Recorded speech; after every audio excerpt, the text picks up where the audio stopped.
حج کے 5 دن ہیں. آپ پہلے تھوڑی دیر کے لیے جو نا یہ جو حاجیوں پر میں نے دیکھا ہے مینا کے دن جب قریب آنے والے ہوتے ہیں نا تو حاجی گھبرائے مل رہے ہوتے ہیں, کیا ہوگا, خیمے میں کیسے رہیں گے, رش بہت ہوگا, احرام کتنے دن پہننا پڑے گا.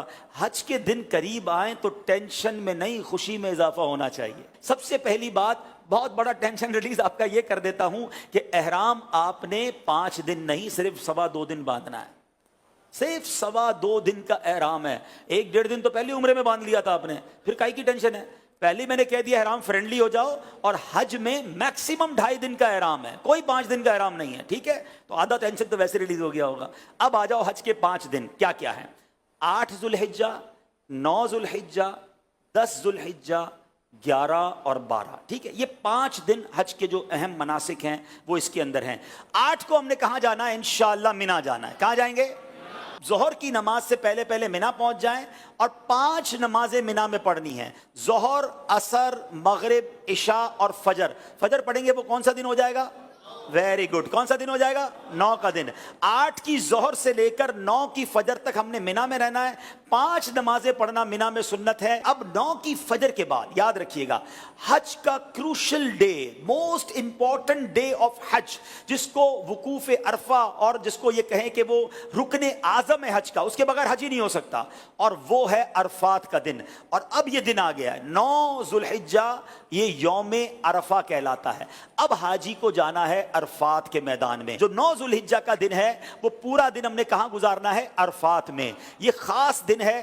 جیسے ہی ظہر کا وقت شروع ہوگا, سبحان اللہ, ظہر کا وقت شروع ہوا اور جتنے لوگ وہاں پر عرفات میں موجود ہیں احرام کی نیت کے ساتھ, وہ سارے کے سارے حاجی ہو گئے. ہاں, ایک لمحہ بھی کسی نے ظہر کا وقت شروع ہونے کے بعد سے لے کر اگلے دن صبح صادق سے پہلے عرفات میں گزار لیا, وہ حاجی ہو گیا. ہاں, لیکن جو صبح چلا گیا ہے یا ظہر کے وقت سے پہلے گیا یا ظہر کے بعد بھی گیا, وہ غروب آفتاب سے پہلے باہر نہیں نکل سکتا. یہ بڑا مسئلہ ہے کہ بعض اوقات ہوتا یہ کہ دوپہر 3-4 بجے سے بعض خیمے والے کہتے چلو بھائی مزدلفہ چلنا ہے. نہیں, مغرب کا وقت ہو گیا, اب آپ آ جائیں گے مزدلفہ. یہ جو رات ہے, اللہ اکبر, بعض علماء فرماتے ہیں کہ یہ حاجی کے لیے شب قدر سے افضل رات ہے. یہ بڑی مبارک رات ہے, دعاؤں کی قبولیت کی رات ہے. پتھریلی زمین پر وہ مزہ آتا ہے جو 5 اسٹار ہوٹل کے بیڈ میں مزہ نہیں آتا. اللہ کی رضا کے لیے لوگ زمین پر پڑے ہوئے ہوتے ہیں. تو بہرحال یہ رات وہاں گزاریں گے. اب آ گیا 10 کی صبح. پاکستان میں 10 تاریخ کو ہم کیا کرتے ہیں؟ قربانی کرتے ہیں نا.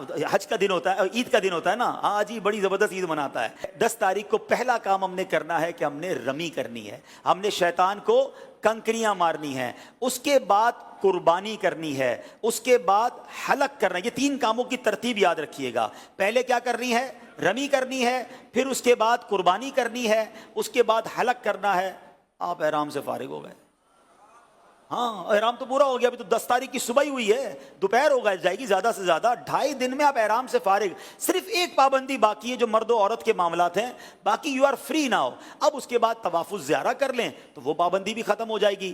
اس کے بعد یعنی یہ 10 کا دن جو ہے, آپ چونکہ تھوڑا بیزی ہوں گے, پہلے آپ رمی کریں گے, پھر قربانی کریں گے, پھر آپ حلق کریں گے, غسل وغیرہ کر کے لباس پہنیں گے. اگر شام کو طواف الزیارہ کرنا ہے تو کر لیں گے, ورنہ اگلے دن کر لیں گے. اب صرف آپ نے 11 اور 12 کا دن گزارنا ہے مینا میں, اور راتیں گزارنی ہے مینا میں, اور رمی کرنی ہے. ایک واجب باقی رہ جائے گا جس کو طواف رخصت کہتے ہیں, وہ جب وطن واپس جانا ہوگا تب آپ کر لیں گے. تو یہ ہے حج, جو یہ 5 دن ہیں. اس میں پہلا دن مینا میں, اگلا دن عرفات میں, اور بقیہ 3 دن بھی مینا میں گزارنے ہیں. یہ آل ٹوگیدر 5 دن بنتے ہیں. اور آخری دن 12 کو عصر کے بعد مغرب سے پہلے آپ مکہ آ سکتے ہیں. تو یوں دیکھا جائے تو یہ 4.5 دن بنتے ہیں اور 4 راتیں ہیں. تو اٹس ناٹ ہیوج ورک. کوئی ٹینشن ڈالیں, اپنے ساتھ آپ ضرورت کا سامان لے جائیں گے اور لوگوں میں تقسیم کرتے رہیں گے تو انشاءاللہ حج میں کوئی ٹینشن اللہ نے چاہا تو نہیں ہوگی. آپ دوسروں کو ٹینشن ریلیز کرنے کا ذہن بنا لیں, انشاءاللہ آپ کی ٹینشن پہلے ہی ختم ہو جائے گی. انشاءاللہ ہم دوسروں کی مددگار بن کر حج کریں گے انشاءاللہ.